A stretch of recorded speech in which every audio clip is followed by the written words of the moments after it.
Hallelujah. Praise God, Jesus.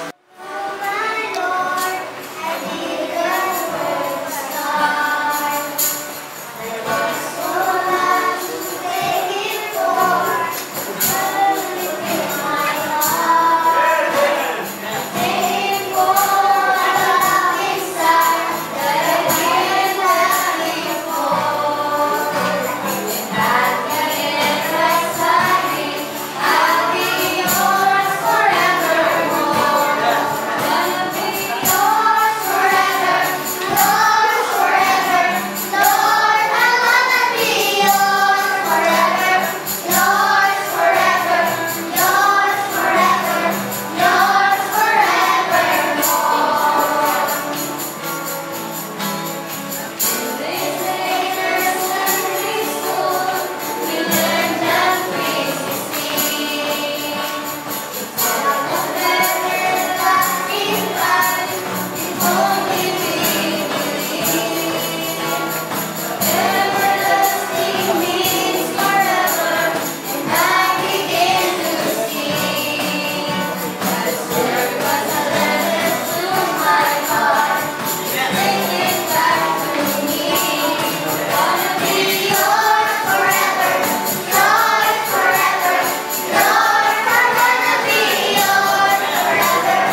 bawat may labi, may dila, may bibig, may kanyang ibuka, at sabihin, I love you, Jesus.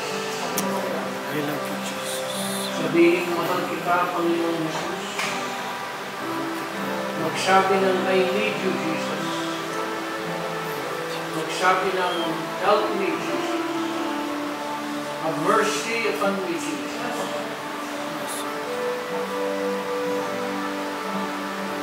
Nabasbasan namin ang iyong banal at makapangyarihang pangalan. Diyos na kataasan, walang kagaya sa langit at sa lupa. Panginoon ng mga Panginoon, at Hari ng mga hari, at Diyos ng mga Diyos. Walang iba kundi ang aming Panginoon, si Jesus Cristo. Yes, Lord. Salamat sa iyong pag-ibig, mapagpawa. Na hanggang ngayon kami namubuhay, humihinga, at binibigyan mo ng lakas at pag-asa. Sapagat sa iyo, Ama, may pag-asa. Sa iyo may pagbabago. Sa iyo, O Diyos, may lakas. At sa iyo, Panginoon, ay merong tagumpay sa tao. Mangusap ka nawa, Panginoong Diyos, sa bawat puso na nagtutulungan. Mangusap ka bilang Ama, bilang sa iyong mga anak.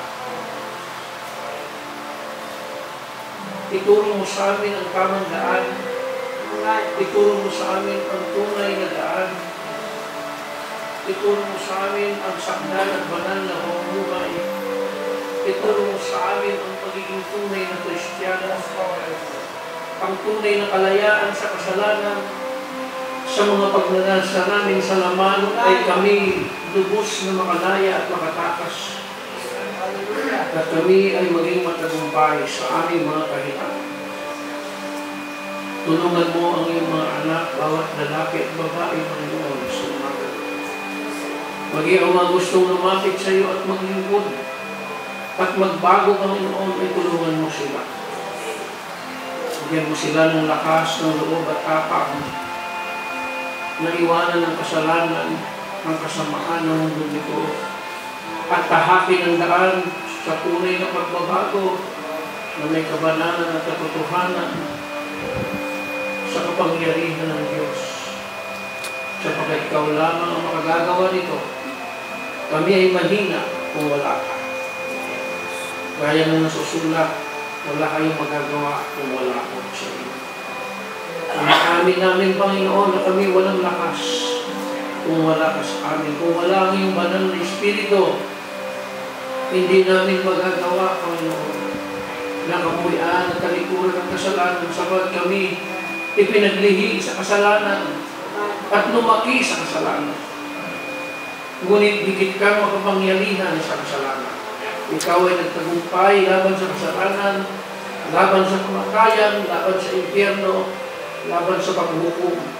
Kaya bawat sumasampalataya sa iyo at lumalapit sa iyo ay makasusumpong ng pag-asa, kapahingahan, kapayapaan at tunay na pagpupaan. Maraming salamat, Panginoon Diyos. Basbasan mo nawa ang bawat isa sa amin, ang bawat pamilya. Mula maliit hanggang malaki. O Diyos, ang iyong pagpapala, ihulog mo sa bawat nangangailangan. Ano man ang kanilang nangangailangan, Panginoon, sa umaga. Ito man ay pagbabago, ito man ay pinansyal, ito man ay spiritual, ito man ay kalungbayan, ito man ay mga problema na mabibigat. Tulungan mo sila, Ama. Tulungan mo kami, Panginoon Jesus, sa lahat ng aming mga pangailangan, kahinaan at kahirapan.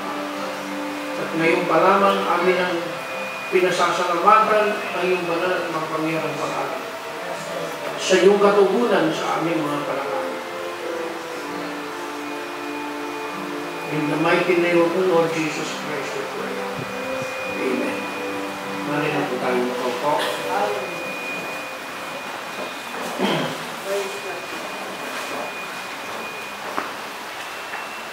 Isang mapagpalang umaga sa ating lahat.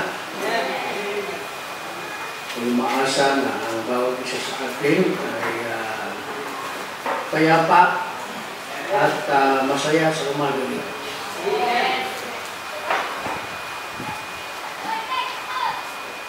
Salamat sa Diyos sa kanyang mga pag-iingat sa atin sa daan, sa mga paglalakbay sa malalayong lugar, at tayo ay inilalayo niya sa aksidente at kapahamakan, at siya nagbibigay sa atin ng mga pera, pinansyal, upang tayo ay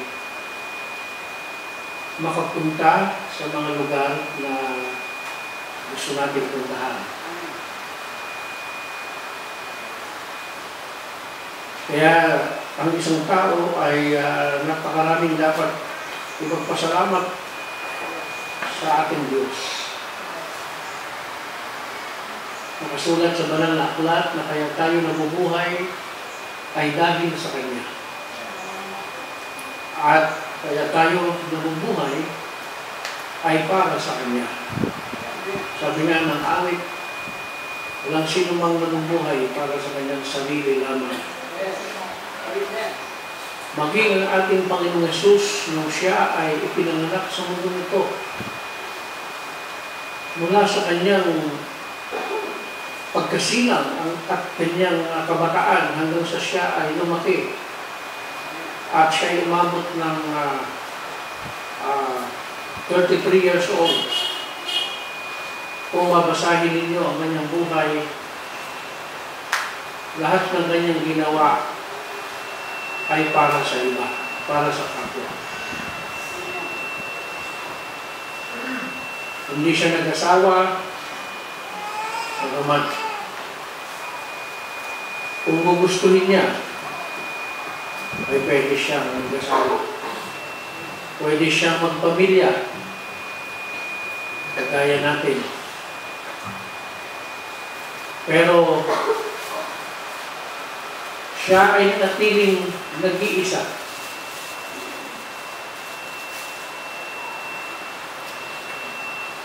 Siya ay nanatiling, ang sabi ng banal na aklat, isang taong malungkutin. A man of sorrow, ang ating Panginoon. Wala siyang bahay na itinayo. Dahil na kanyang sinabi, mabuti pa ang asong gubat ay may kuweba, ngunit ang anak ng tao ni mahihigaan ng kanyang ulo ay wala.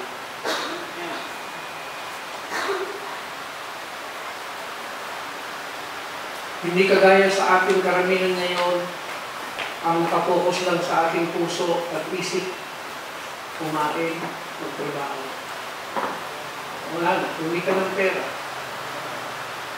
Halos tayong lahat doon na lang tayo nakapokus. At halos ang ating buhay ay naubos na sa paghahanap buhay, pagkatrabaho, pagkapamilya. Halos kung ating titignan, mga minamahal, puro lang sa ating pamilya at ating sarili na ubos ang ating mga tao.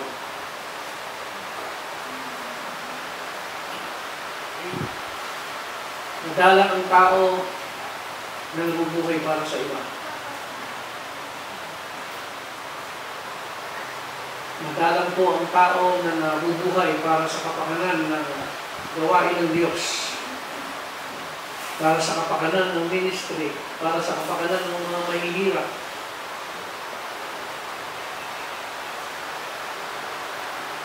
Ngunit naniniwala ako na may ganitong mga taong mabubuhay pa rin sa huling mga araw.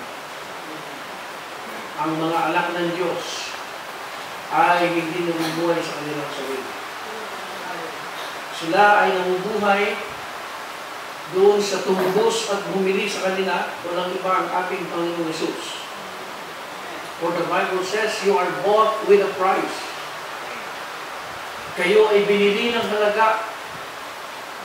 Kaya luwalhatihin ninyo ang Diyos sa inyong mga katawan.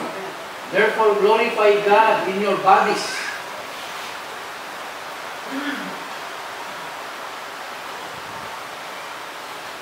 Kaya sa umagang ito, mga minamahal na kapatid,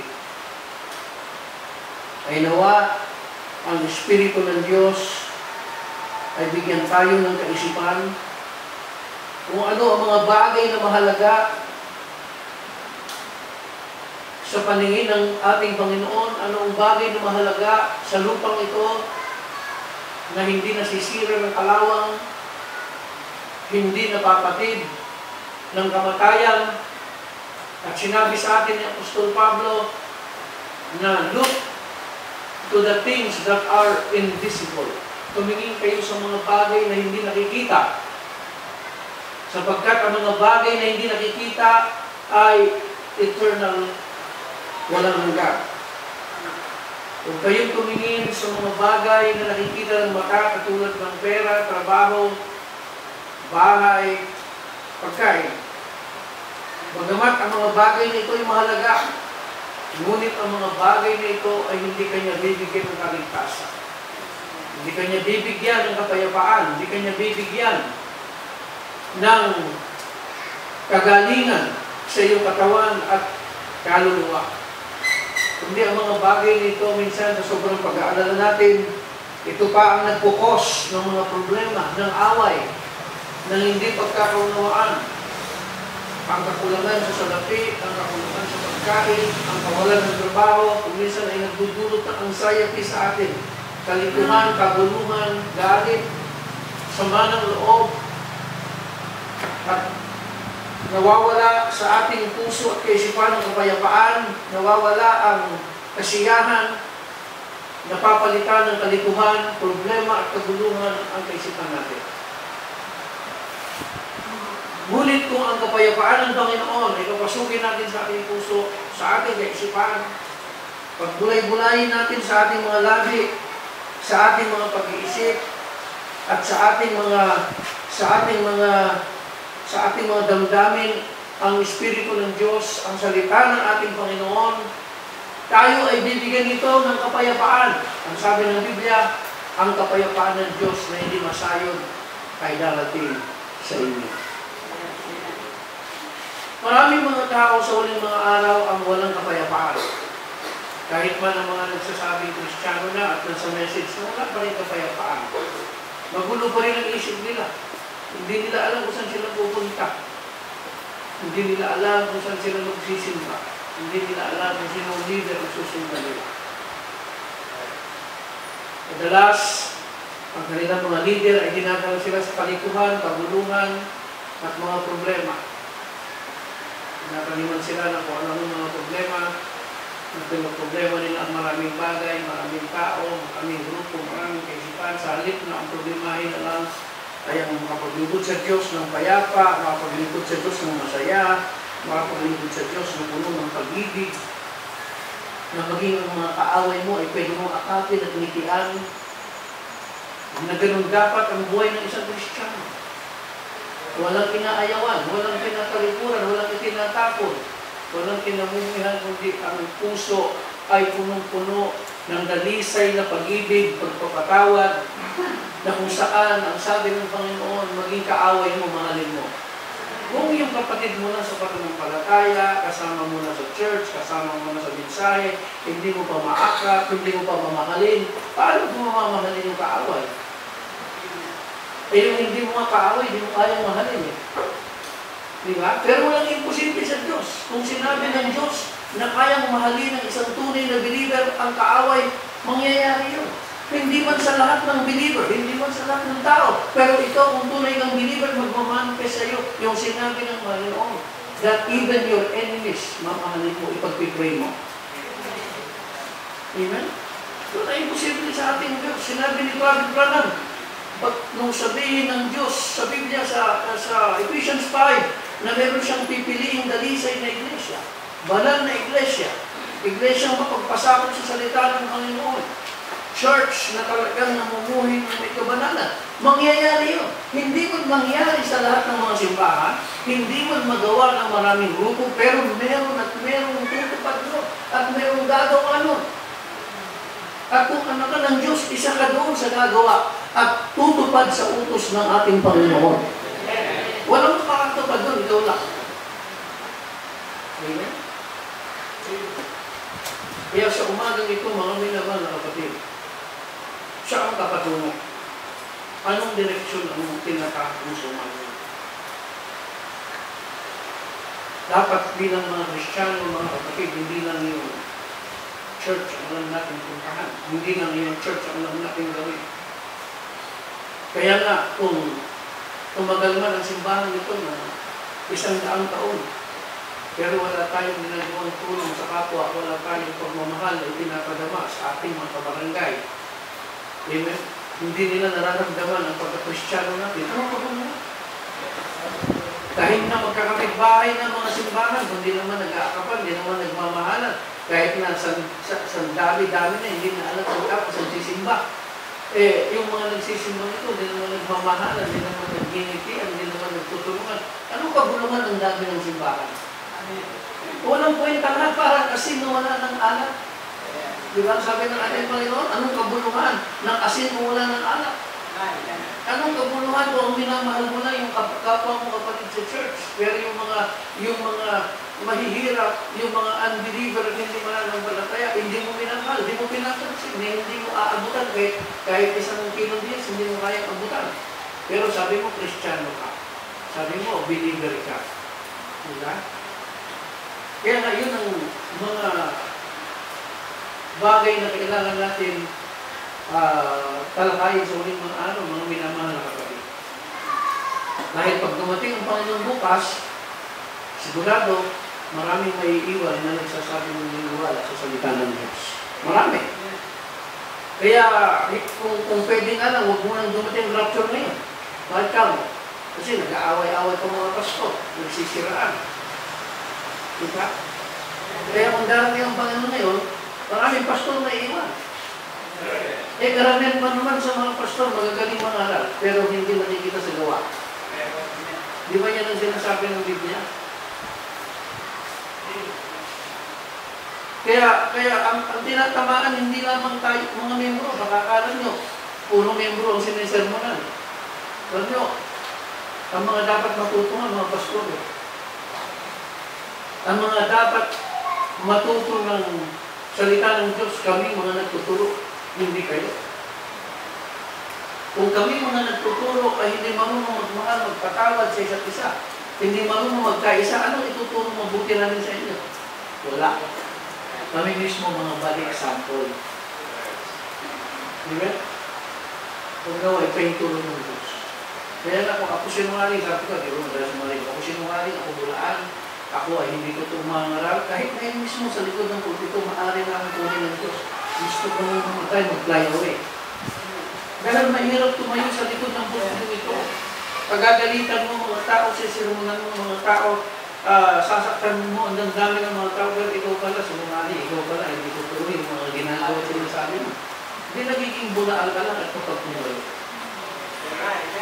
Mangangaral ka ng pag-ibig, di ka naman pala nagmamahal sa iba. Nangangaral ka ng pagpapatawad, di mo naman mapatawad ng kapwa ng Kristo.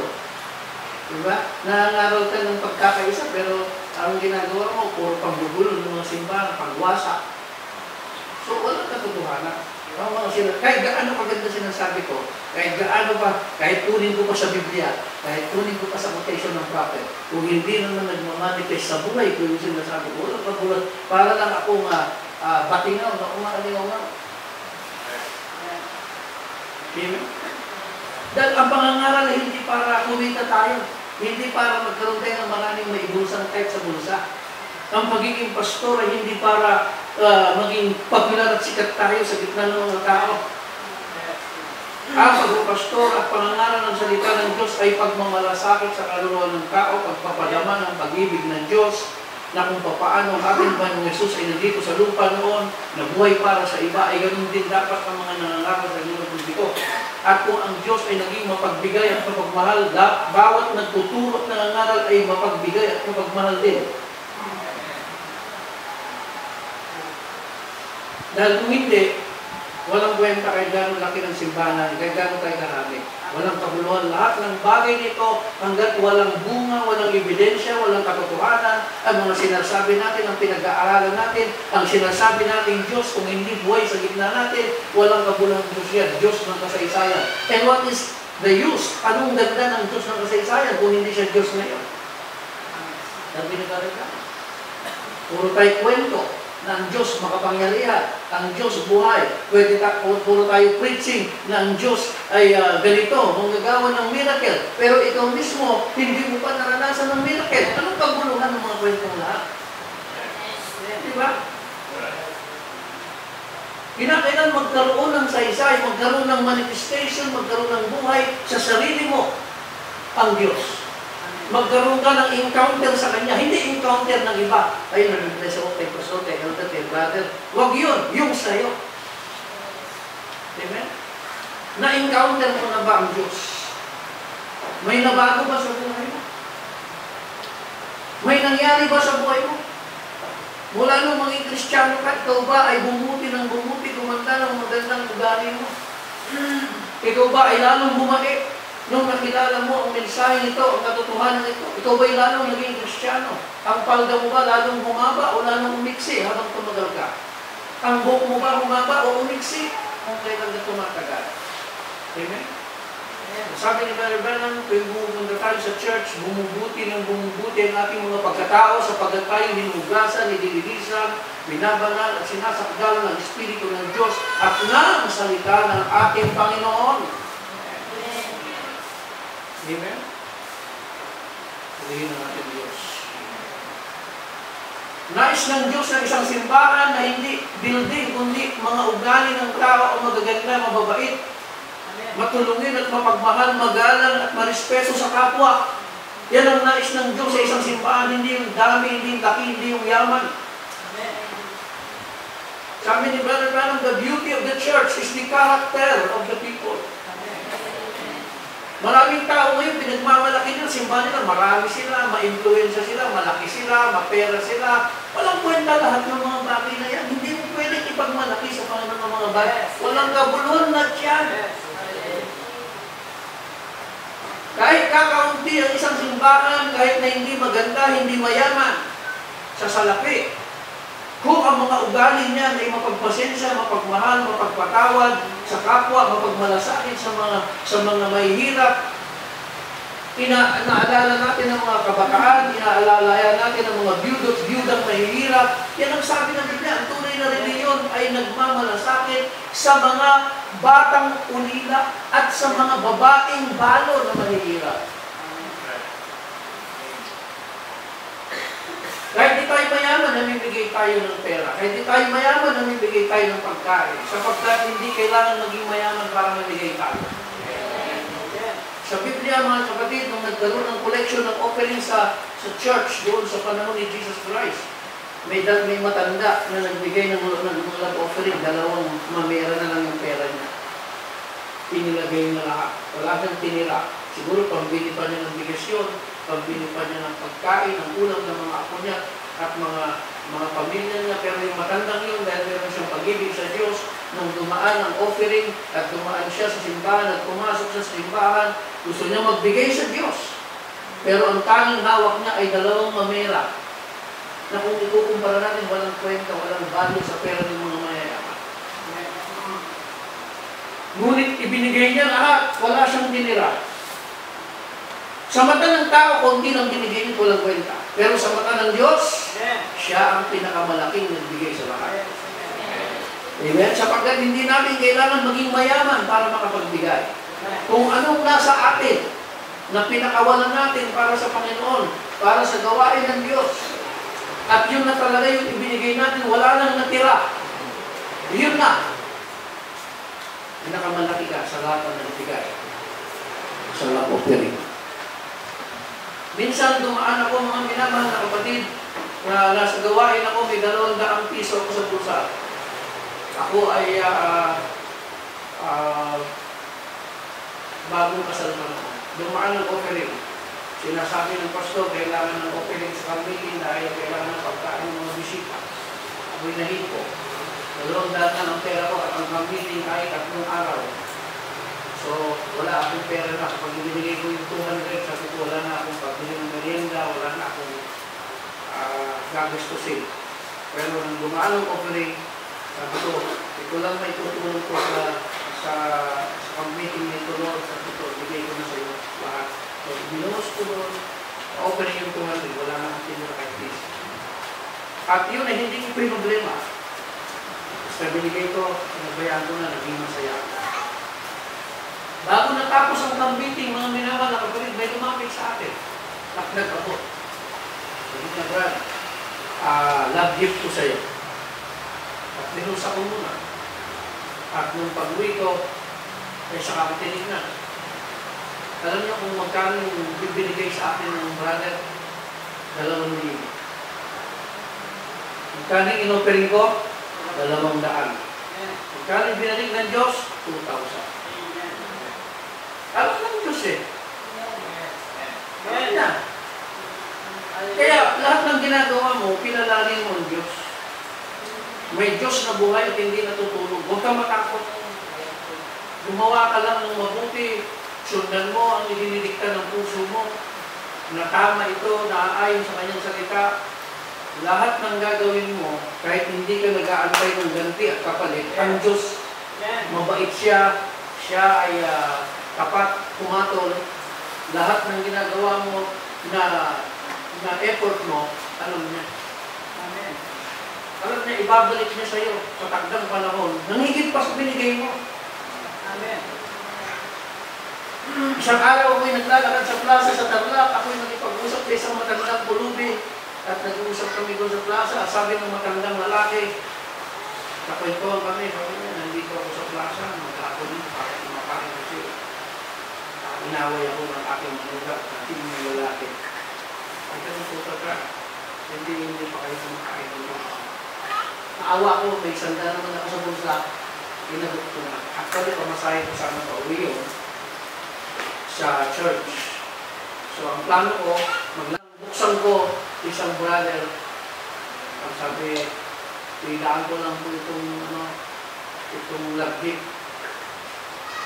So, inagot sa akin. Nung tignan ko, 1,000. Ikano binigay ko? 100. Ikano binalik sa akin ng Panginoon? 1,000. Alam ng Diyos, lahat ng pawawalan mo sa tao, sa church, sa ministry, babalik sa iyo ng higit pa sa binigay.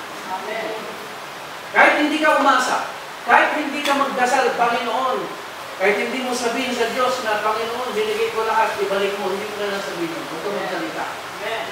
Ibabalik at ibabalik mo. Binigay mo yung buhay mo sa Kanya, higit pang babalik sa iyo. Pinalikuran mong mundo, pinalikuran mong barkada ang sanlibutan ng bisyo. Higit pa babalik sa iyo. Sapagat ang Diyos ay tapat sa Kanyang mga salita. Heaven and earth shall pass away, but my word shall not pass away. Kahit udlit, kahit tuldok, ang sabi ng Panginoon ay hindi lilipas. Ang aking mga salita. Mangyayari ang sabi ng Panginoon, ang aking ipinadalang salita at isinugo ay ma-accomplish niya ang aking sinabi. At bawat isa sa atin ngayong umaga ay may blessing ang Diyos na pre-pronounce para sa iyo sa Bible. Mayroong blessing para sa iyo. Darating at darating yun, basta sampalatayanan mo lamang. Paniwalaan mo lamang ang salita ng Diyos, paniwalaan mo ang Espiritu ng Panginoon. Everything God has spoken in the Word of God will come to pass kapag believer ka. Kapag mananampalataya, lahat ng blessing sa Bible, lahat ng nakasulat na blessing sa Bible, para sa iyo. At hindi lilipas ang mundong ito. Hindi lilipas ang dagat, hindi lilipas ang langit, na hindi matutupad sa buhay mo lahat ng sinabi ng Diyos na pagpapalang espiritual at pagpapalang pinansyal at pagpapalang pisikal para sa iyo. Ay po ba'y sumasampalataya ng Diyos? Kaya nga, anong kwenta nga ng ating ginagawa? Hawak-hawak tayo ng Bible, hawak-hawak, awit-awit tayo ng church. Hindi naman pala totoo lahat ng ito, puro kwento lang. Di ba? Anong tawag natin sa puro kwento lang? Di ba? Sayang, hangin. Pero hindi tayo nagkikwento lamang dito. Sa gitna natin ay mayroong Diyos na buhay! na lumikha ng langit at ng lupa, na siya nagbibigay sa iyo ng buhay at lakas kung bakit hanggang ngayon ikaw ay malakas at nabubuhay. Na siya nagbibigay sa iyo ng pag-asa at tagumpay at inspirasyon sa lahat ng ginagawa mo. Kaya hindi ka sumusuko sapagkat mayroong Diyos na nagbibigay sa iyo ng lakas at inspirasyon upang ang lahat ng pagsubok sa mundong ito ay mapagtagumpayan mo, gaya rin naman ng ating Panginoong Jesucristo na nagtagumpay sa lahat ng pagsubok, sa lahat ng tukso, sa lahat ng problema, sa lahat ng pagsubok na pagtagumpayan niya, sapagkat meron siyang pananalig sa Diyos na nasa Kanya. Kaya mapagtatagumpayan mo rin dahil anak ka ng nagtagumpay. Anak ka ng ating Panginoong Jesucristo. Amen? Sino sa ating naniniwala ko? Amen.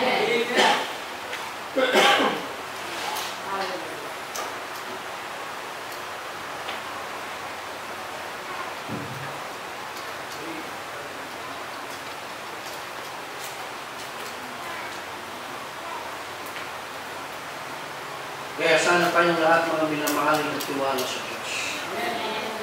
Magtiwala tayo sa Kanyang mga sinabi, magtiwala tayo sa isa't isa, magtiwala tayo sa Espiritu Santo, magtiwala tayo sa mensahe, huwag tayo magdagdag, huwag tayo magbawas.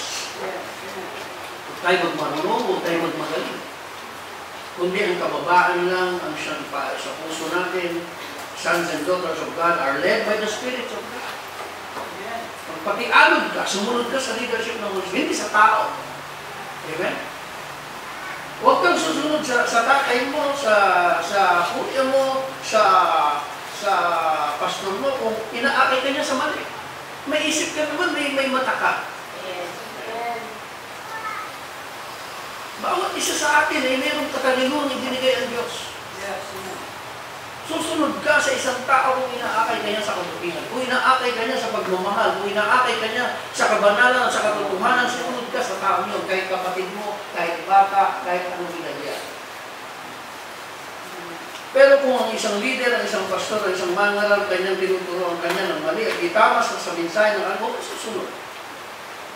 Dahil ang iyong Panginoon at headship ay ang salita ng Diyos, hindi ang tao. Kaya nang madalas natin sabihin dito sa likod ng pulpito, maging ako, kahit tatay ako ng mga anak ko ito, kung ako'y magtuturo na ng mali at hindi na tama ang aking pasusunod sa aking pamilya, ay huwag niyo akong susundan mga pinamahal. Kung sinasabi ko sa inyo na kayo'y manakit ng kapwa, magnakaw, at kung ano bastusin yung kapitbahay, okay, susunod sa akin, kay tatay niyo. Sundin niyo kung anong tama. Diba? Kung sasabihin ko sa inyo na mag-iwalay tayo, mag-away-away tayo, makipag-away tayo sa hindi natin kapatiran, batuhin natin, siraan natin, kung ano-ano, okay, susunod sa akin. Mali yun at pangit yun. Diba? Ang sundan natin ay ang salita ng ating Panginoon. Sundan natin ang leadership ng Holy Spirit sa kanyang mga salita. Amen? Pakinggan natin lahat ng tao na tuturo sa atin ng tama. Lahat ng tao na tuturo sa atin ng salita ng Diyos. Sundan natin, pakinggan natin. Ang tatay ay mahalin, ang nanay ay mahalin, ang kapatid mahalin, ang kamag-anak mahalin. Diba? Sa isang pamilya ay napakasarap magsama-sama ang mga magkakapatid. Nagkakaisa sa pananampalataya, nagtutulungan, nagmamahalan. Yan ang isang model na pamilyang gusto ng Diyos makita sa ating simbahan. Yes. Ang bunso ay mapagrespeto sa panganay at ang panganay ay marespeto hanggang sa bunso. At kung nangangailangan ng bunso, nandoon ang panganay. At kung ang panganay ay nagigipit, nandoon din ang bunso at mga kapatid. Binabalot ng pagmamahal, binabalot ng pag-ibig. At ang iglesia ng Diyos ay ganun dapat binabalot ng pag-ibig at binabalot ng pagkakaisa sapagkat ang Diyos na ating pinaglilingkuran mismo ang nag-utos at nagsabi na magmahalan kayo sa isa't isa at magpatawaran kayo sa isa't isa at magkaisa kayo. Bakit di natin sundin ang utos ng Panginoon? Amen?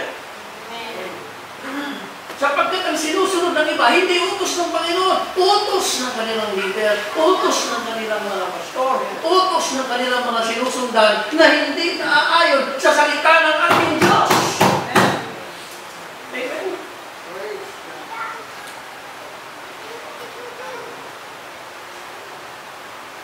To God be praised, to God be the glory.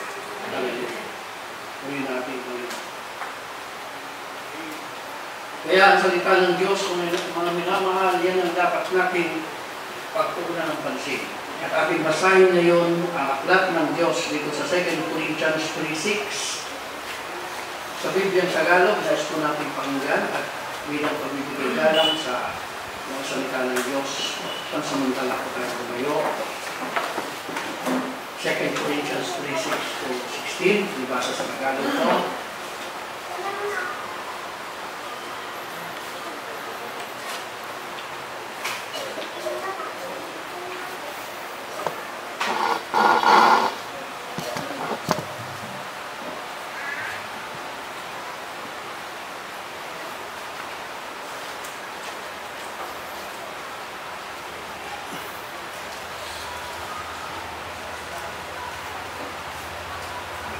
Kung bumasa kayo, makatayo po tayo ng mamaya tayo sa oras. Nasa amin naman ay nagpapaging sapat na mga ministro ng bagong lipad, hindi ng titik kundi ng Espiritu, sapagkat ang titik ay pumapatay, tataba ng Espiritu ay nagbibigay ng buhay. Ngunit kung ang pangangasiwa ng kamatayan na nasusulat at mahukit sa mga bato ay nangyari may kaluwalhatian, ano ba't ang mga anak ng Israel ay hindi makatitig sa mukha ni Moises dahil sa kaluwalhatian ng kanyang pa na ang kaluwalhatian ito ay lumilipas? Paano hindi lalo magkakaroon ng kaluwalhatian ng pangangasiwa ng Espiritu? Sapagkat kung ang pangangasiwa ng karatulan ay may kaluwalhatian, ay bagkus pamamigit na sagana sa kaluwalhatian ng pangasiwang buhay sa katuwiran. Sapagkat katotohanan ng pinaluwalhati ay hindi pinaluwalhati sa bagay na ito, nang dahil sa kaluwalhatiang sumasagana. Sapagkat kung ang lumilipas ay may kaluwalhatian, ay lalo pang nananatili ay nasa kaluwalhatian. Yaman niyang mayroon kayo pag-asa ay ginagamit namin ng buong katapangan ng pananalita. At gaya ni Moises na nagkalukbong ng kanyang mukha upang ang mga anak ng Israel ay huwag magsilibig sa katapusan ng mga lumilipas. Datapwat ang kanilang mga pag-iisip ay nagsisigas, sapagkat hanggang sa araw na ito, pagka binabasa ang matandang lipad, ang kalukbong yun ay nananatili na hindi tinataas, na ito'y inaalis sa pamamagitan ng Kristo. Datapwat hanggang sa araw na ito, kailanman binabasa ang aklat ni Moises ay may isang kalukbong na nakatabi sa kanilang puso. Ngunit kailanman magbalik sa Panginoon ay maaalis ang kalukbong. 17. Ngayon ang Panginoon ay siyang Espiritu, at kung saan naroon ang Espiritu ng Panginoon, doon ay may kalayaan. Pagpalain ng Diyos sa kanyang mga salita, mali na po tayo magpapo. Ang pamagat po ng ating mensahe ngayong umaga ay Types and Shadows Part 2. Mga pagtitipo at mga anino, ikalawang bahagi.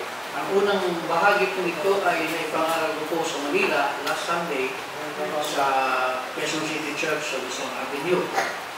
At puri ng Diyos na may mga bisita po roon na dumalo.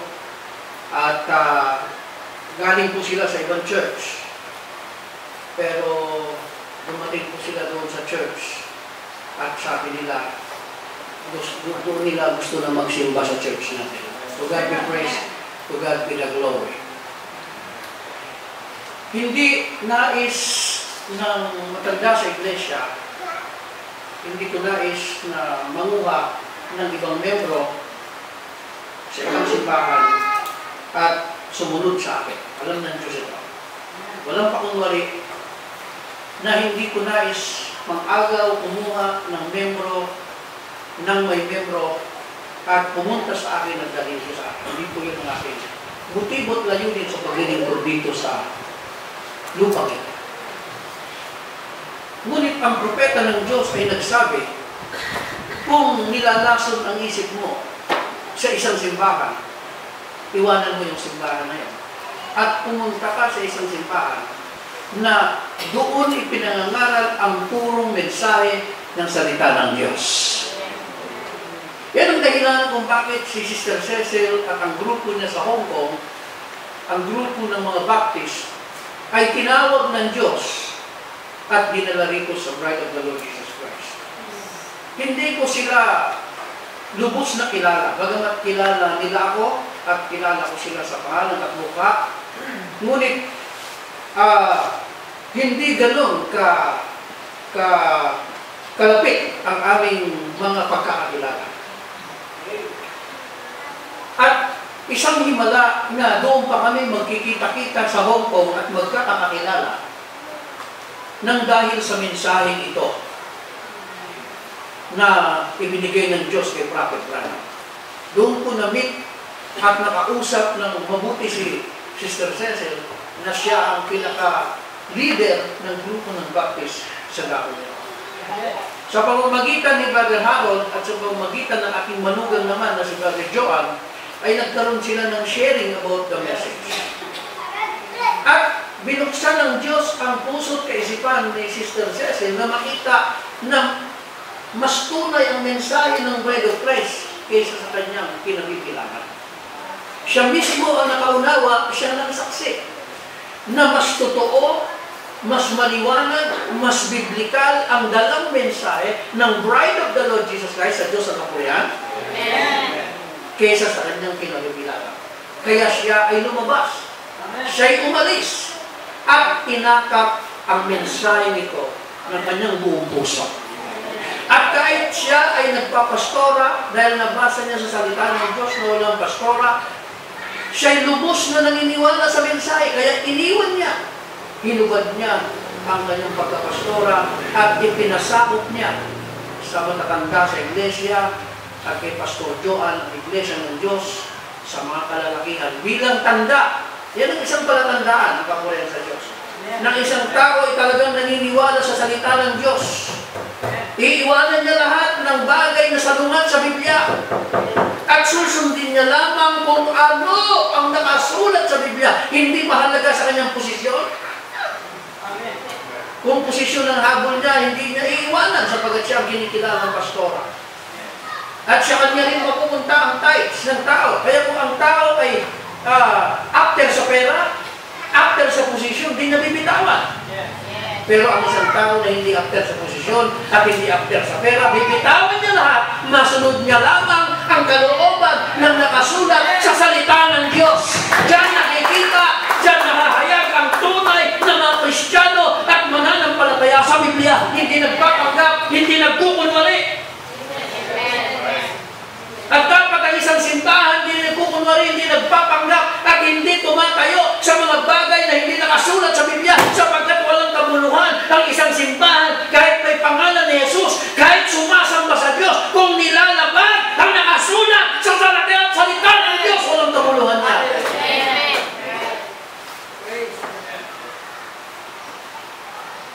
Maminaman na kapatid ko ng kapatid.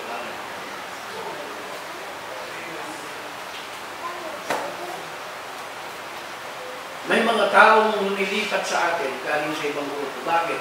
Ang kapulian sa Diyos. Sapagkat ayon sa kanila, to God be praise, to God be the glory, ayon sa kanila, dito nila naririnig, dito nila nakikita ang katotohanan ng mensahe na hinahanap nila, na hindi nila narinig at hindi nila natagpuan sa mga simbahan na pinuntahan nila. Ang kapulian sa Diyos. Hallelujah. Of course, meron din umalis. Kahit kay Jesus, maraming umalis. Sino ang pinakamabait sa pastor sa balat ng lupa? Si Jesus. Pero ba't maraming umalis? Ba't iniwan siya ni Judas? Ba't iniwan siya ng kanyang libu-libong mga alagad? Sapagkat ayaw nilang manatili sa totoo at tama at nagtutuwid na mensahe ng salita ng Diyos. Ayaw nilang nasasaway sa kanilang mga ginagawang hindi tama. Kaya iniwan nila ang ating Panginoon Jesus Christ. Pero siya ang pinakamabait na pastor sa buong mundo, si Lord Jesus Christ. Totoo siya makisama sa kanyang mga alagad. Totoo siya makipag-usap. Hindi siya plastic at hindi siya pakunwarit na leader. Kaya, hindi kagaya ngayon, marami ng turokan na leader. Amen. Hindi niya siguro yung sabihin. Mga orokan, matibay pero plastic. maging orokan. Kaya nga sinasabi ko mga kapatid ko, ako'y plastic, ako'y kulaan, ako hindi kong tagapagturo. Kahit sa likod ng pulpito ay handa akong bawian ng buhay at mamatay upang walang mabuhay na sinungaling ng mga lalakgaya. Sapagkat hindi ako pinanganak sa mundo para mandaya ng tao. Hindi ako pinanganak para manloko ng tao. Hindi ako pinanganak sa mundo ito para magpayaman sa pera ng mga tao at magpasikat sa tao. Ipinanganak ako upang mangaral ng mga salita ng Diyos. Ayaw kay Apostol Pablo, si Moses ay tuwing makikipag-usap sa Israel ay nagtatalundong. Naglalagay siya ng takip sa kanyang mukha. Sabi ng Apostol Pablo, sapagkat ang kanyang mukha ay napakaliwanag, nakakasilaw na parang araw. Ang mukha ni Moses. Kaya tuwing magsasalita si Moses, maglalagay siya ng talukbong. At kapag siya ay tapos ng mangaral at magturo sa mga Israelitas, ay aalisin niyang talukbong. Kapag siya ay kaharap ng Diyos, wala siyang talukbong. Ang sabi ni Pablo, ang ibig sabihin ng veil na to, talukbong na ito, ang tumatalukbong sa kaisipan ng mga Israelitas hanggang ngayon. Kaya hindi sila naniniwala kay Jesus. Hindi sila naniniwala na si Jesus ang tagapagligtas. Hindi sila naniniwala na si Jesus ang Mesyas.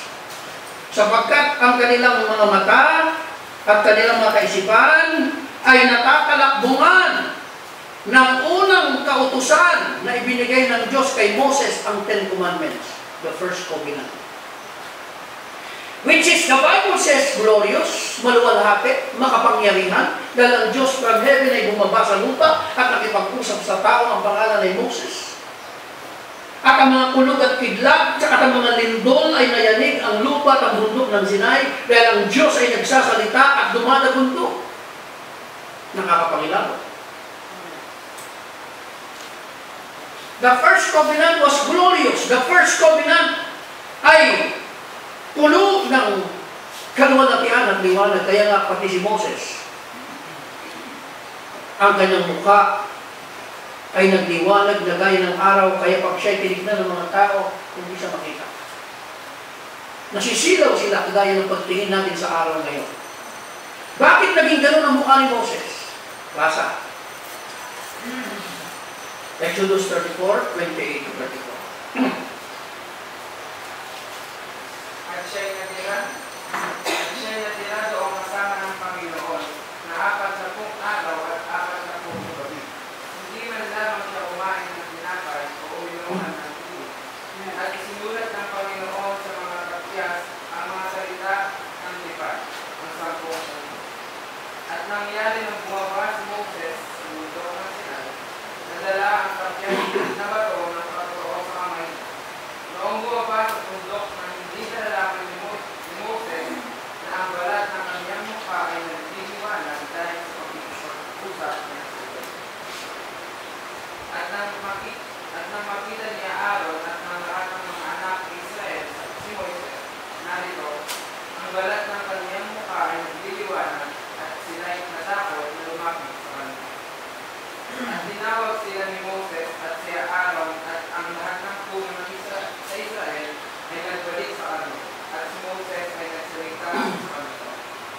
At pagkatapos ng lahat ng mga anak ni Israel ay lumapit at kaniyang ibinigay sa kanila sa pamamagitan ng umos ang lahat ng salita ng Panginoon, yung sinalita sa kanila sa mundo ng Sinai. Amen. Salamat. Tingnan niyo po. Kaya ang mukha ni Moses ay hindi makita. Sobrang liwanag. Dahil 40 days and 40 nights kapiling ang Diyos sa bundok ng Sinai. And the glory of God and the light of God, the Shekinah glory of God, ay nabahagian si Moses. Na ang kanyang mukha ay parang araw na nagliliwanag. Dahil ang liwanag ng Diyos, for God is light and God is love, ay naibahagi sa katauhan ni Moses. Kaya, pagbaba ni Moses, kailangan niya magtalukbong pag siya'y nangangaral sa Israel. At kapag si Moses ay makikipag-usap sa Diyos, aalisin niya ang kanyang talukbong. At sila'y mukhaan, mag-uusap ng ating Panginoon Diyos. Itinitipo nito na yung talukbong kay Moses, ang sabi ni Brother Branham, ay ang mga paniniwala ng Hudyo sa Lumang Tipan. The Old Testament Covenant. Bagamat ang Bible, mga minamahal na kapatid, God give you revelation habang sinasabi natin mga bagay nito. Bagamat ang Lumang Tipan ay bahagi ng Bible. Tama po? The Old Testament is composed of 39 books. Tama po? Genesis to Malachi. Lahat yan ay salita ng Diyos. Lahat yan ay salita ng Panginoon. Ang mga Ten Commandments ay salita ng Diyos sa First Covenant of the Old Testament. Ngunit, kung hindi ka mag-iingat sa iyong pagbabasa, amen? Kung hindi ka maingat at wala kang revelation galing sa Diyos, ang mababasa mo sa Lumang Tipan ay bubulag sa iyo. Magtatakip sa iyong mata at kaisipan upang hindi mo maunawaan ang bagong tipan. Kaya nga ang mga Israelitas, mga minamahal, hanggang ngayon, hindi nila matanggap si Jesus na Savior. Hindi nila matanggap na siya ang Mesiyas na parating. Hindi nila matanggap na siya ang Kristo. Because the Old Testament Bible has blinded the eyes, has blinded the minds. Biblia mismo bumulag sa kanila. At ganun din ngayon, mga minamahal na kapatid, the same Bible na dala natin dito sa church is the same Bible na hawak ng mga simbahan, the same Bible na hawak ng lahat ng reliyon. Pero bakit hindi nagkakaisa? Bakit hindi nagmamahalan? Bakit hindi nag-iibigan ang mga nagdadala ng Bible? Sapagkat ang kanilang nabasa sa Biblia ay hindi nagbigay sa kanila ng liwanag, kundi lalong bumulag sa kanilang mga mata at kaisipan, sapagkat kagaya ng Israel sa panahon ni Moses hanggang ngayon, ang kanilang pinaniniwalaan ng doktrina ng Lumang Tipan ay hindi nagdigat ng kanilang mga mata, kundi sa halip bumulag lalo sa kanilang pagkaunawa sa salita ng Diyos. Pero yung mga minamahal, kahit Bible mismo basahin mo. Kung hindi ka niniwalagan ng Holy Spirit, kung hindi ka bibigyan ng kapahayagan ng Diyos, kahit Bible mismo, ang binabasa mo, yan din ang bubulag sa iyo at magsasara ng mata mo at pangunawa mo upang hindi mo lalo maunawaan ang katotohanan dapat mong malaman. Amen. To God be praised, to God. Tama ba? Amen.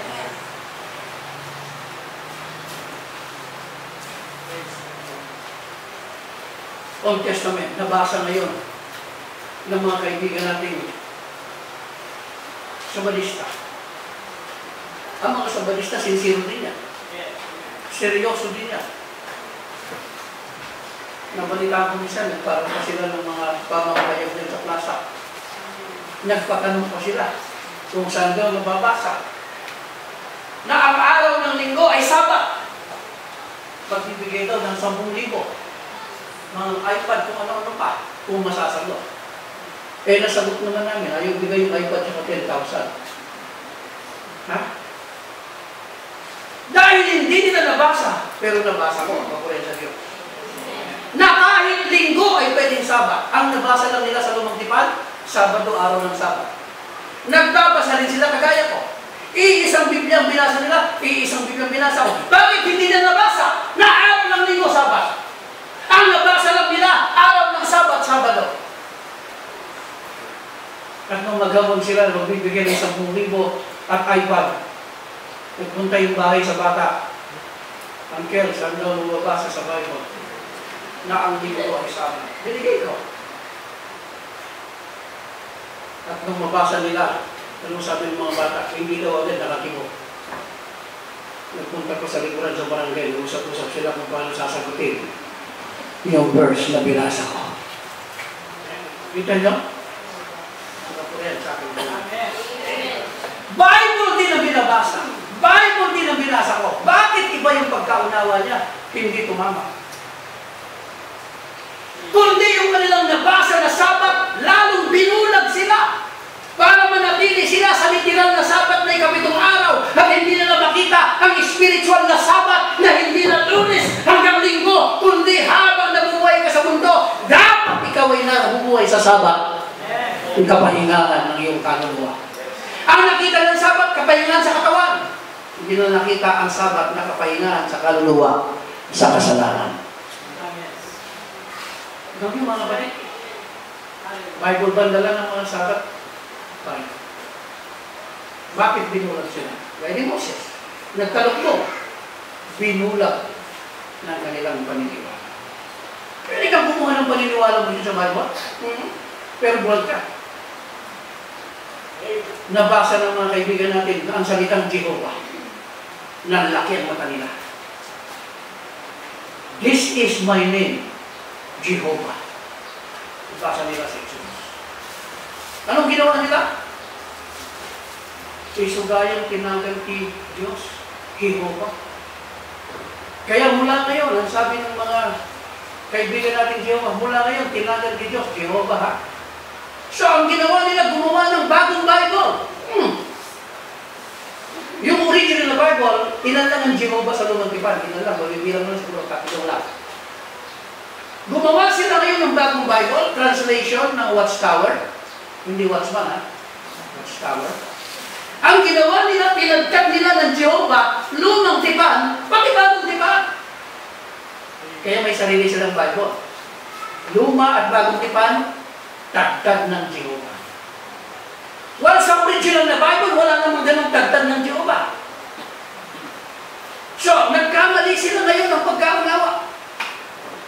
Ang nabasa lang nila yung salitang Jehovah sa lumang tipan, nakalimutan nilang basahin sa Sekaraya na may prophecy, it shall come to pass in that day, sa darating na panahon. Hindi sa nagdaang panahon, sa lumang tipan. Sa darating na panahon, sa araw na yun, ang sabi ng Panginoon ay magkakaroon na lamang ng isang Panginoon at isa ang kanyang pangalan. Amen. Hindi nila nabasa yun. Hindi nila tinanong sa Biblia kung anong pangalan nyo na isa na lang. Kasi sa lumang tipan, kami ginamit, Jehovah Jireh, Jehovah Shammah, El Shaddai, I am He. Marami sa lumang tipan. Marami siyang ginamit na pangalan. Pero ang sabi ng Diyos sa araw na iyon ay isang pangalan na lamang ang aking gagamitin at isang Panginoon. Anong pangalan nyo? Tinatag nila sa bagong tipan, Jehovah. Ilan naman translation ng Jehovah sa New Testament? Sila lang gumawa nun. Anong nakasulat sa Bible? Basahin natin. Acts chapter 4, verse 10 to 12. Anong pangalan niya? Amen? Para malaman natin lahat kung Jehovah ba o ano ba yung pangalan ng Diyos.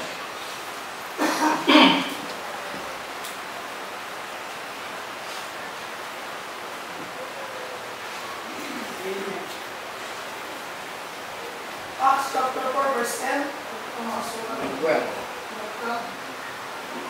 Alaskasin ninyong lahat at ng buong bayan ng Israel na sa pangalan ng Jesucristo ng taga-Nazaret na inyong pinako sa krus na pinungay ng Diyos na magbuli sa mga patay. Dahil sa kanya nakatindig ang tao nito sa inyong harap na walang sakit. Siya ang bato na itinakpil ninyong mga nagtayo ng bahay na naging pangulo sa panuno. At sa kaninang iba ay walang kaligtasan. Sapagkat walang ibang pangalan sa silong. Walang ibang pangalan. Ayan na, yung hula. Wala na ibang pangalan gagamitin ng Diyos. Na ibinigay sa mga tao na sukat nating ikaligtas. Tingnan, napakalinaw. Noon sa lumang tipan, daming ginamit. Jehovah, Yahweh, Shalom, El Shaddai. Okay. Tanggapin natin. Pero ang sabi ng Diyos, it shall come to pass in that day, magkakaroon na lamang ng isang pangalan. At ano sabi sa Acts 4:10-12? Sa pangalan ni Jesus, tumayo ang pilay na ito, sapagkat sa kanino mang iba ay walang ibang pangalan ibinigay sa silong ng langit na sukat natin ikaligtas, kundi sa pangalan lamang ng ating Panginoon Jesus Kristo. Yan na yung isang pangalan. E paano yan? Hindi na nakita yung pangalan na yan. Kasi Jehovah ang nakita nila, dinagdagan pa ang Bible, dinagdag ng Jehovah sa bagong tipan. Ang Jehovah ang talagay sa bagong tipan. Di ba pagdaragdag yan sa Biblia? Ang sabi ng Panginoon, huwag kang magdagdag sa aking salita. Anong ginawa nila? Dinagdagan. Wala namang mga Jehovah sa bagong tipan. Nagtuho ng Jehovah ngayon. pag naragdag yan. Nakita niyo mga kapatid? Bakit natin sinasabi mga bagay ito upang malaman natin ang totoo at mali? Na maraming tao naniniwala sa kasinungalingan, na mga seryoso, sincero, na akala nila dahil tama ang kanilang ginagawa, tama ang kanilang pinaniniwalaan, at sila'y seryoso naglalakad dyan sa daan, ngunit hindi nila alam napakalayo sa katotohanan ng salita ng Diyos, ngunit sila'y nagpapatuloy sa kamalian. Amen? At kung tayo mali, may karapatan din siya na tumulig sa atin. Tama? Kung mali tayo sa paniniwala, may karapatan ng lahat ng relihiyon at simbahan na tuligsain tayo sapagkat bawat mali ay dapat tuligsain. Amen?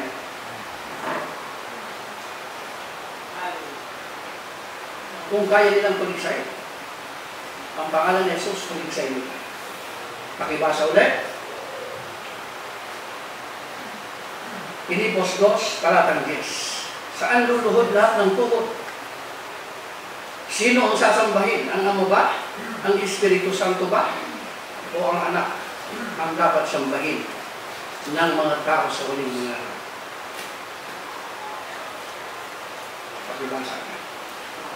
Filipos 2, 10. Verse 2, verse 10. Upang sa pangalan ni Jesus ay luhod ang lahat ng tuhod ng nasa langit at ng nasa ibabaw ng lupa at ng nasa ilalim ng lupa. Tignan niyo mga kapatid, kaninong pangalan luluhod? Kay Jehovah? Ang sinabi kay Jehovah? Lahat ng tuhod ay luluhod! Lahat ng dila ay mangungumpisal sa pangalan ng Panginoong Jesucristo!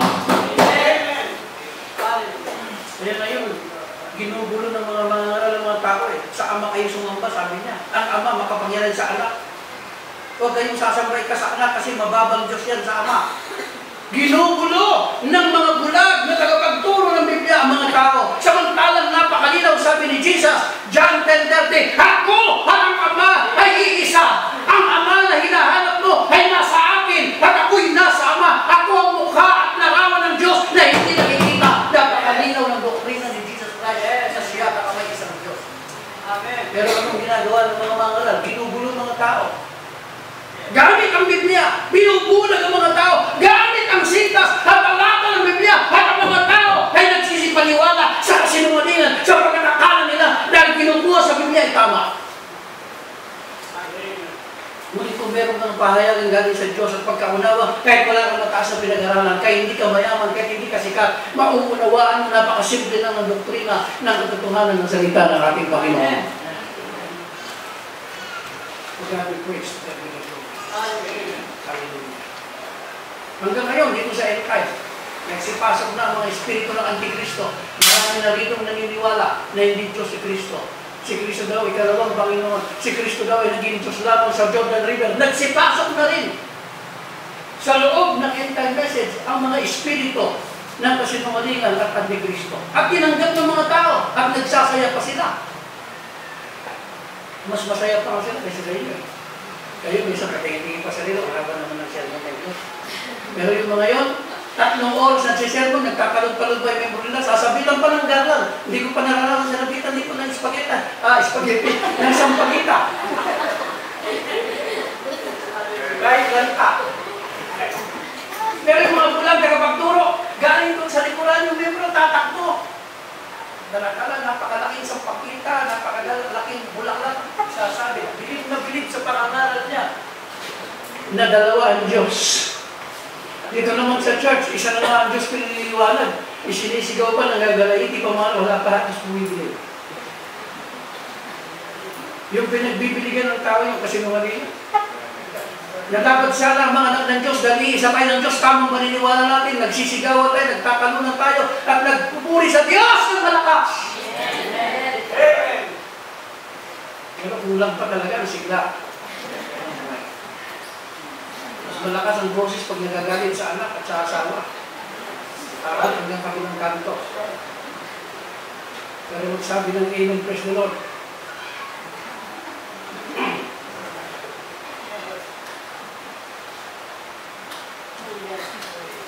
Hallelujah. To God be praised. To God be the glory. Purihin na natin Panginoon. Alas 11 na. Alam ko pag alas 11 na kasi may stopper ako eh. Sa totoo lang, malakas pa ako. Kaya pa hanggang alas 12. Kaya lang kayo inintindi ko.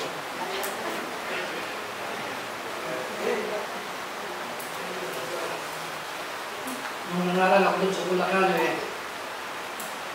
ganado pa ako mangaral sa pagkakas. Pero meron lang bumabulong sa likuran nung bisita tayo. Pwede na ituloy sa susunod.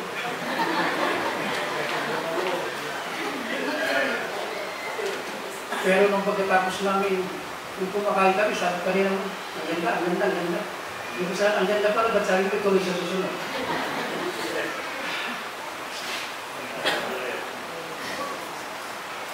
Hindi mo alam kung ang totoo eh.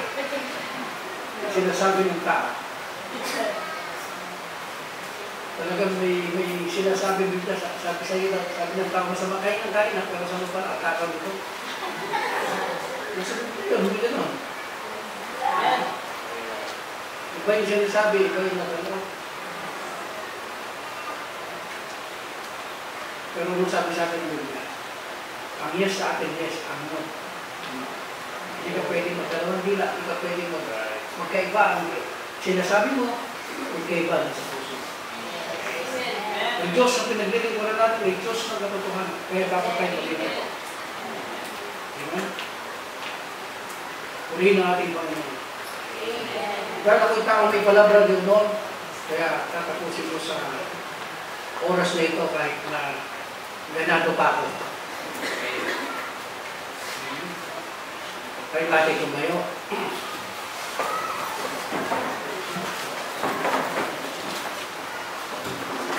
Amen. Habang tumutugtog ang ating mga gitara, piano, at violin, ng instrument.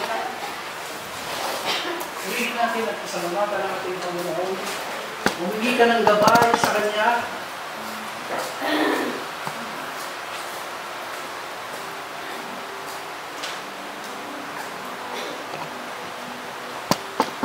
To get a touch from the Lord sa instrumenta.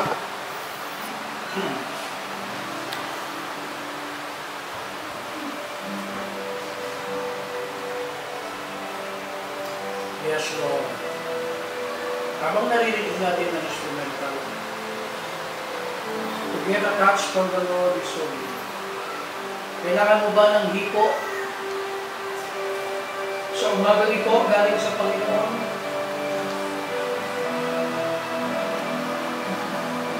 Buhay ng Diyos na pinaglilingkuran mo, kapatid. Gaya ng sinabi ko kanina, anong kabuluhan ng makapangyarihang Diyos? Kung ito'y kwento lang. Ngunit siya'y buhay. Siya'y totoong Diyos. Siya'y makapangyarihang Diyos. At mahal ka niya. Oh, tamang narinig mo, kapatid. Mahal ka ng Diyos. Kahit marami kang pag-uulang, kahit maraming kabagatagan sa iyong puso at kaisipan, mahal ka pa rin. Pero alam mo bang nauuhaw din siya sa pagmamahal mo? Gusto rin niyang maramdaman na mahal mo siya. Sa iyong tapat na pagsunod sa kanyang mga salita, sa iyong lubos na pagpapasakot sa kanyang Espiritu Santo, sa iyong taos-pusong pagdarasal mula sa kaibuturo ng iyong puso. Alam niya, ang nararamdaman niya, kung sinisiro ka, kung nagpapakababa ka, kung nagmamahal ka sa kanya. Alam niya kung pagod ka na at sawa ka na sa problema, sa kasalanan. Pagod ka na sa napakadaming pagsubo at pagbayo ng iyong buhay. Ang Jesus na malalapitan noon ay malalapitan pa rin. Lumod ka sa altar ng iyong puso, tatagpuin mo siya. Sapagkat nasusulat mula sa isang bigong puso, mula sa isang puso umiiyak, mula sa isang pusong tumatamis at nagpapakababa, ay hindi siya tatanggi ng dasal. Oh God, matutunawa kami ang mga nagpapakababa. Matutunawa kami lumuhod sa altar ng aming mga puso. Matuto kami, O Diyos, na tumawag ng sincero. At may kababaang loob, Panginoon, sa iyong presensya. Matuto kami humingi ng tulong. Kapag kami ay gipit na at hindi na namin alam ang gagawin. Matuto kami sabitin sa aming mga labi. The name of Jesus. The name of Jesus. Jesus. Lord Jesus. Hallelujah. The name of all names. Pinakamatamis, pinakamakapangyarihan, mapaghimalang pangalan sa lahat. Lord, iniluluhod ang aming mga luhod. Ikino-confess sa aming mga dila na Ikaw ay Panginoon. Aming Panginoon ng mga Panginoon. Aming Hari ng mga Hari. Aming Diyos ng mga Diyos. Tagapagligtas at manunos.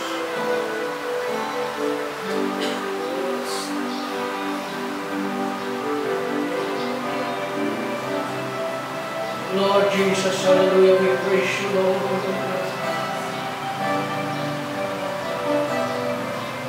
Mapalad ang taong pinutukan niya ng lagi at puso at magpupuli sa Panginoon at makikiisa sa Panginoon at papasok sa pagsamba sa Espiritu at katotohanan. Huwag mo isipin ang iyong katabi. Huwag mo tignan. Pumasok ka sa Espiritu ng pagsamba. Sa Espiritu at katotohanan, at ihandog mo ngayon sa trono ng Diyos ang mga pasasalamat at papuring nararapat niyang marinig sa iyong puso.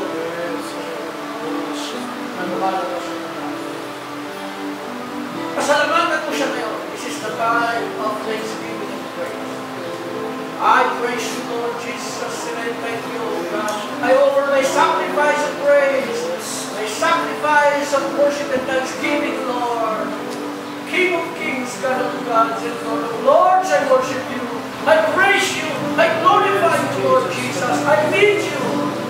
Lord, thou knowest that I love you. Have mercy upon me, Lord. Have mercy upon my family. Have mercy, Lord, sa aking mga apo. Have mercy, Lord, sa aking mga mahal sa buhay at kamag-anak. Sa aking mga in-laws, Lord, have mercy upon them. Oh God, oh God, how I praise you, Lord, with this day. Oh, how I praise you, Lord. I thank you. I glorify the name of Jesus. To God be praise, to God be the glory. Hallelujah.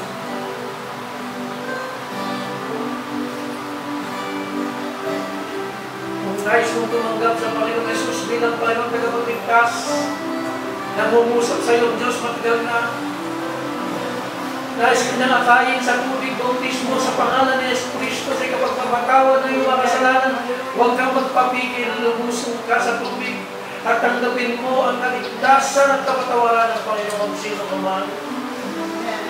Tanggapin mo ang Panginoon Jesus bilang Panginoon at tagapagligtas sa buhay mo.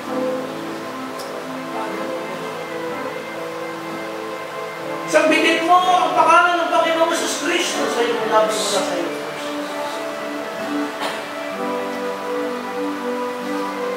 Oh God, oh, I praise you, thank you, Jesus. Oh God, pasok mo ang dalawa, o Diyos, sa puso ng iyong mga anak sa oras na ito. Na ang puso, o Diyos, ay umiyak, lumuluhan, at pupuri ng may sinsilidad sa iyo. Itinataas ka, Panginoon, at pinadakit at pinasasalamatan at tinulagating mo.